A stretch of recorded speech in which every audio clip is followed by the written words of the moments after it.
Hey everybody, Chris and Sarah here, life transformation coaches from Soul and Wonder, and today we are here to talk about overcoming life burnout. That's what I imagine when I hear life burnout. That's perfect.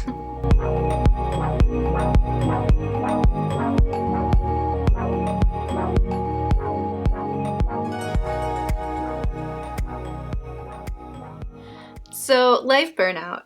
This is a funny thing because I feel like it's a common theme. We are so preoccupied with the ways in which we live our lives, and So regimented. it is. So regimented, almost like it's a prescription to go from one box to another. Exactly.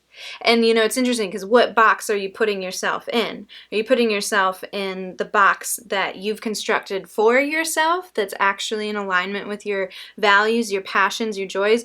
Or are you putting yourself in the boxes that your parents built for you, or your teachers, or your friends, or church leaders? I don't know, people who have some kind of influence on you. And that's the thing, and I think that's why we want to talk about this the most, is because life burnout is indicative of not following your true self, but following the expectations of others. So why don't we break this into pieces? Let's dive into it.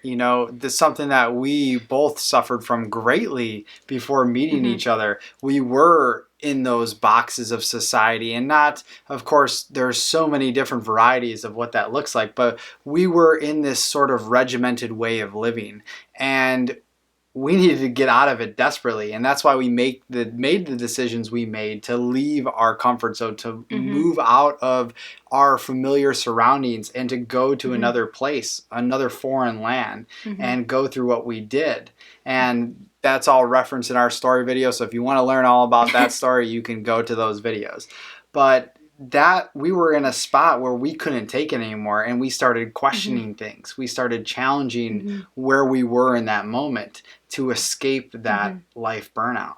And I think different people experience different kinds of life burnout. Absolutely. For example, your life burnout prior to the Peace Corps, you were climbing the corporate ladder, you were doing what you thought was successful. You were successful at what society told you success was. That's what I was told the whole time. And you didn't know why you were feeling bored or unfulfilled. So that's like one version of life burnout. Then maybe perhaps you're 60 years old and you've been doing the same career for decades, or you just feel like you're waking up and going through the motions, just that hamster wheel of like, is this really life?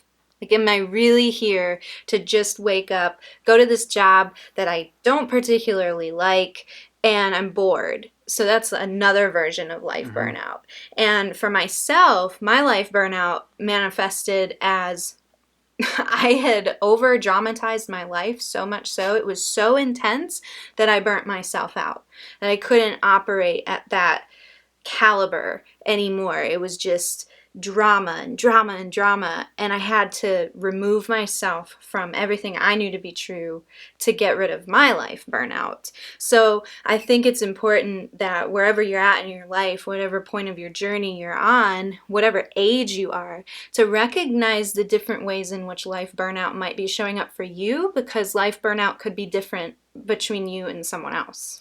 Well, and I think the stages of, having the awareness that you are burnt out is most important, to understand that, hey, like, this stress and tapping into our intuitive selves, that like, I can't take this shit anymore. I can't do this anymore. And so having that awareness is that first step. And, we almost did, quit cold turkey, so to say, quit life burnout. We do that. We just so quick. Jump off the cliff. But it can be gradual. It doesn't have to be so intense or so quick. It can be a process of that awareness of realizing, hey, like, shit isn't working right now. I need to change things. Let's move on. And so taking this process, take the steps to do that. And that's what I think we'll share a little bit in this video. Well, and I like how you mentioned awareness. First, you have to have the awareness that you're burnt out, that you You can't keep going the way that you're going. Second, you have to have the courage to admit it. I think there's almost like this shame of admitting that you're experiencing what's supposed to be a miraculous life. Mm-hmm. And maybe you have people in your life that are, really thriving, and you're just kind of ashamed to admit perhaps that you're experiencing this burnout. So I think awareness, admittance, then action.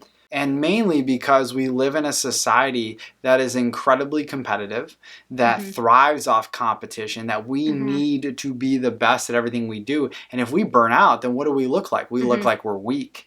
We look like that we can't survive amongst the pack. That you're flighty, you really don't know yourself or what you want to do. How many times have you heard that? Oh, well, don't even bother calling off work if you feel any sort of mental fatigue or exhaustion, because what does that look like? You should be at the office 60 hours, not 40 hours. And then if you change your life path, suddenly everybody in your life is like, oh, well, what did you did this 5 years ago. Now you're changing this. And now what are you going to choose tomorrow? And then so suddenly you look flaky to everybody else. So it comes down to status, fear of losing status. Absolutely. And I think a lot of things come down, everything comes down to that status marker. And that's another video within itself as well. But I think, if we can get so real with ourselves, if we can get truly honest with ourselves and say, listen, this isn't working, and be vocal about it, be vulnerable about it, share your experiences, because as you move through that and share these experiences of you feeling like this,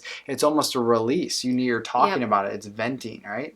And let's be honest, like burnout is, we experience burnout occasionally when we're not following our excitement. If I'm pushing myself too hard with work tasks, if I take on 14 projects at a time. If he takes on 14 projects at a time, which is a real thing, guys, that's happened before, that you can burn yourself out in those little moments. But when we talk about life burnout, this is some serious shit. Like, life burnout means you're burnt out from life, not just one thing, not just all aspects. This, but you're just burnt completely. And this is why this is really important to talk about. So I think first and foremost, the number one cause of life burnout is, we touched on this in the beginning, is living out of alignment with your core values. Core values being those things, they are your fundamental driving forces. They are what ideally should get you up out of bed, feeling ready to go, doing everything, being everything that you truly are. And the problem is, we don't always know our values. We haven't spent the time to really dig deep and to find what is truly valuable to us. It's your awareness of yourself and your values that increases your connection. And that's why it's the first step in everything we do. Anytime we work with any clients, any of our courses, they all start with the values. Because if you do not know your values, if you are not connected to your values in any way, then how can you be connected to the life that you're living? And so that's why it's so important to get super honest and super real and really dig in to find out what they really are. Because once you do, it actually makes all of your decision making so much easier throughout life. Then, you're making decisions in alignment with those values, then you are not burning out like you usually are. I want you to think about something in your life, even if it's a tiny thing, no matter what it is, something in your life that brings so much joy. Something in your life that is just, it feels good. It feels fulfilling. You don't feel drained when you leave this person, place, situation, experience. Instead, you feel invigorated and like you're just operating full throttle. Think about that in your life, that one thing. That one thing is in alignment with one or all of your core values. And maybe we don't know what that core value is. So I want to challenge you to think about that for a second. Think about the value that would drive your desire to do or be around this experience, and the value that would be responsible for filling you up when you live in alignment with it. So you're already doing it on some level. You're already living in alignment with some kind of core value. Now it's about changing the rest of your life to match up with those values as well. And to change your life, to go through this transformation, this life transformation, it's going to take some time. I mean, this is an excavation process. This is a digging up of everything that you knew to be true. This is a questioning of everything that you've ever known. So in this process, there is going to be things that are going to come up, and it may even seem like you're more burnt out than you were before you started this process because of all the shit that keeps coming up. But stick with yourself, and this is the fun. This is the juicy stuff right here. This is the stuff that we love, because once you start to do this, and once you start to purge all of that stuff, you are freeing yourself and opening yourself up to living in alignment with joy, and living in alignment with helping others, and living in alignment with whatever your value is. That is the process. And the beautiful thing about it is you don't have to try to be anything that you aren't. You just have to let go and allow and cleanse, and let go and cleanse all of the things that you are not. And if that really crappy job that you hate going to every day is sucking that much joy out of you, guess what? Let it go. Oh, I know that's scary. I know that we know that's scary, but you got to let it go. You got to pivot, because that is not a reflection of who you are in truth with the values that you have in this chosen human experience. So if you can let go, you don't even have to try to be happy. You don't have to try to be fulfilled. You don't have to try to be excited about life. You just have to get rid of the things and people that really challenge you to see yourself and live in alignment with your core truth. So that's the easy part about it. Well, and in trying to achieve something is resistance. So as she was saying, the letting go and allowing is an opening, is an expanding of whatever it is that you desire to let into your life. Exactly. And when you're able to open, allow, and expand, you're able to see the indicators of when you're actually following your excitement, which is another thing that supplements living in alignment with your core values, is following your joy, following your excitement. When you're letting go of all the clutter, you're able to perceive what it feels like to feel fulfilled and to feel happy and to feel joyful. And that becomes, your body, your mind, your emotions, all of those become this compass that guides you down all of the other paths that say, hey, this is exciting to me. This is joyful to me. I'm going to go this way, and it's in alignment with XYZ values. So I know that that is a recipe for my internal happiness and success.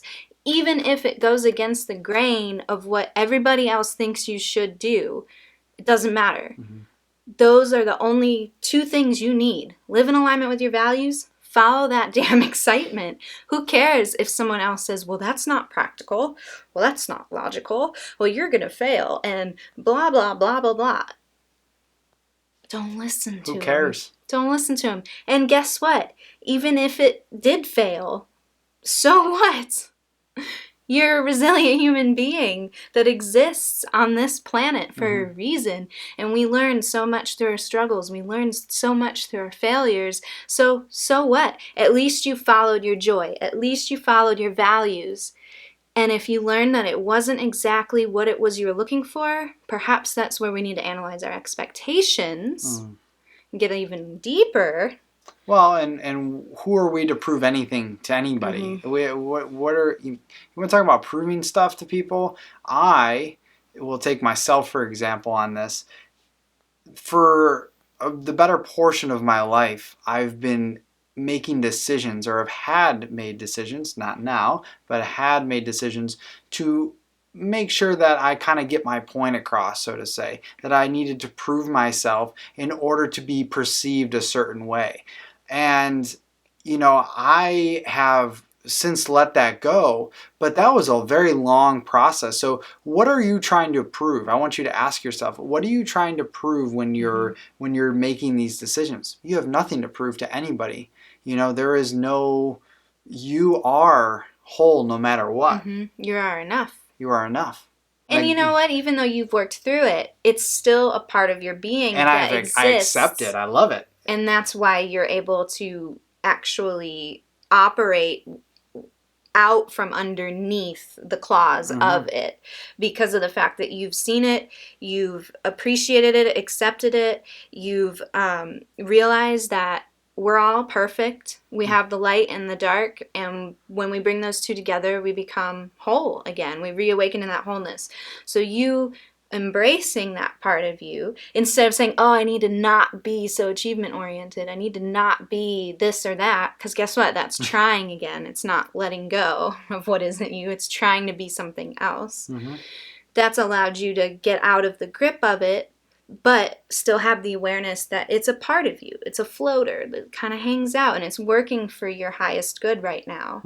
But we're human beings and we throw ourselves off balance sometimes, and we have to relearn lessons. We have to pull back deeper layers. It's an ebb and flow, you know, it's life. It's life. It's life. If you can wake up every day and ask yourself, what have I already created that's in alignment with my values? What's already existent in my life that brings me joy, is a reflection of my inner happiness and peace?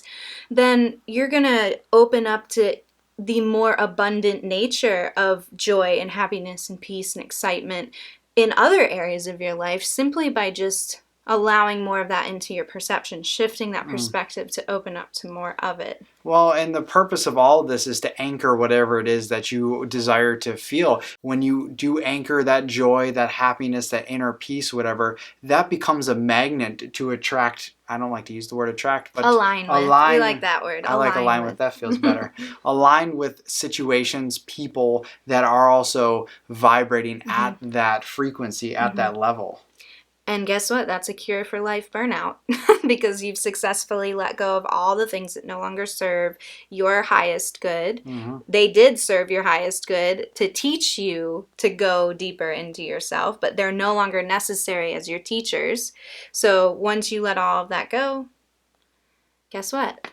You've made space. You've made space and you've aligned with all of the things that really do reflect that fulfillment within you. And so, you know, I know that it can be really scary to think about this, like, oh my God, life burnout, everything in my life sucks. I need to change everything. I'm not living in alignment with any of my values. I'm never excited. I'm never joyful. So I don't even know what it feels like. Don't panic. Don't panic at all, because it's normal to be afraid. It's normal to be scared of change. We're going to have another video specifically on leaving your comfort zone, so join us for that. Make sure you subscribe. As well as fear versus heart-based decisions, because this is a very big part of that. It goes hand in hand. But I just want to acknowledge that fear and say that it's okay to be scared. It's okay to think that you've got all this remodeling to do. It might take some time, but all of that is okay. It's okay to take our time. You know, we're under this false illusion, this idea that we have to do things now. The younger we are, quicker, do it, get it done. There was a 90-year-old woman who just started to learn how to paint as a hobby, ended up becoming super famous. She wasn't even trying for it. It's incredible. You know, so like, you're not running out of time. Nobody's running out of time. We don't have to figure this all out right away. So just embrace your fear. You know, use that as an indicator that you are, in fact, leaving your comfort zone. Because guess what? You're here right now. You've gotten through, a 15, 20-minute video just to hear a different perspectives on life burnout. So you've already started making the decision to make the changes. So that fear is just an indication that you're taking one step further. So just keep remembering that. Put one foot in front of the other. I have to tell myself that every single day with this business. Sometimes, you know, I'm 36 weeks pregnant. We've got a beautiful baby bump right there. We've got a lot of stuff to get done, right, before the baby gets here. It's our own expectations. But I have to remind myself when I'm feeling extremely overwhelmed, it's just one step. It's just one step. And you know what? It doesn't matter where we end up, because wherever we end up all the time is exactly where we need to be for our growth and our evolution. Yes. So you can do this. You can cure yourself from life burnout. Yes, we have faith in you, and if you like this video, we would like you to subscribe. So hit that subscribe button below and continue to check it out. And of course, if you haven't listened to the podcast, we interview lots of wonderful guests from around the world, thought leaders in personal development and spirituality. You can also check that out, and we'll catch you guys next time.